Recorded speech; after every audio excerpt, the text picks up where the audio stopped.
Today we'll be talking about the J.P. Morgan Chase scandal and how their actions has affected millions and how the case should proceed. J.P. Morgan Chase is one of the biggest banking industries in the U.S. and the world. They believe in benefiting the consumer, the employee, and the stockholder. In 2013, it was officially released that many of J.P. Morgan employees were responsible for fudging many of their clients' records, such as how much they made and their overall liability, to qualify them for loans they would otherwise not qualify for. The case gets worse when you look at the fact that many people within the company tried to blow the whistle, yet were fired when they did so. The person that finally really got the case out was Elaine Fleischman. She was a former employee at the bank and reported about the incident back in 2006. Yet when she internally blew the whistle after seeing some documents, instead of being rewarded for catching it, she was fired. Elaine was silenced due to the fact that she had signed a confidentiality agreement with the company and was afraid that her speaking out would break this. She tried to go to the Chief Justice Department, yet they were working with J.P. Morgan to bury the case. Finally, she decided that it was time for her case to be heard 8 years later and publicly release what had happened. Moral aspects of the case. It is clear that the thing that pushed Elaine to finally come forward is her utilitarianism moral view. This is an actor's right if it maximizes overall happiness. It is clear that she realized that what was going on was not maximizing the overall happiness of the employees, of the consumer, or of anyone in society, and felt that it was her moral responsibility to let people know about what was going on. It is clear that J.P. Morgan Chase did not have this ethical view, else they would not have continued what was going on within the company.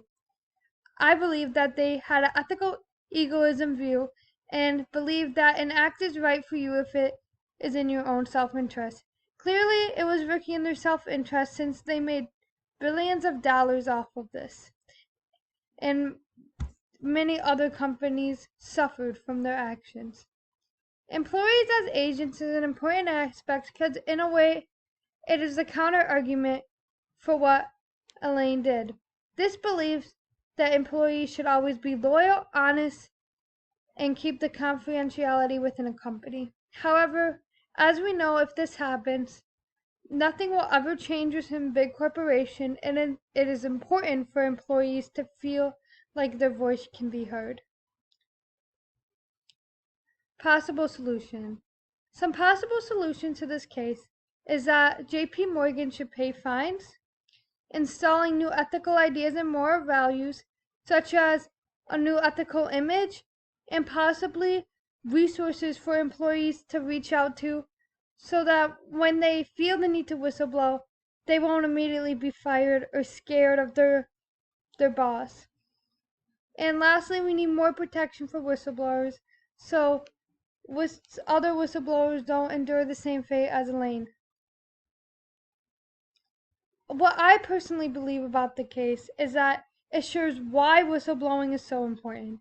Even though she was silenced for so long, her coming out about it finally revealed such a big case and let people realize what was really going on within the corporation. It's important to think about how this could have ended sooner if we had more protection for whistleblowers. Even with the Sarbanes-Oxley Act, it still doesn't really protect whistleblowers when they sign confidentiality agreements, which is important to remember because it's supposed to, but like you can still be afraid that you're going to get blacklisted, you're going to get a terrible reputation and stuff like that. It is also important to think about different moral aspects that could be instilled into the company, such as the Ross theory and so forth.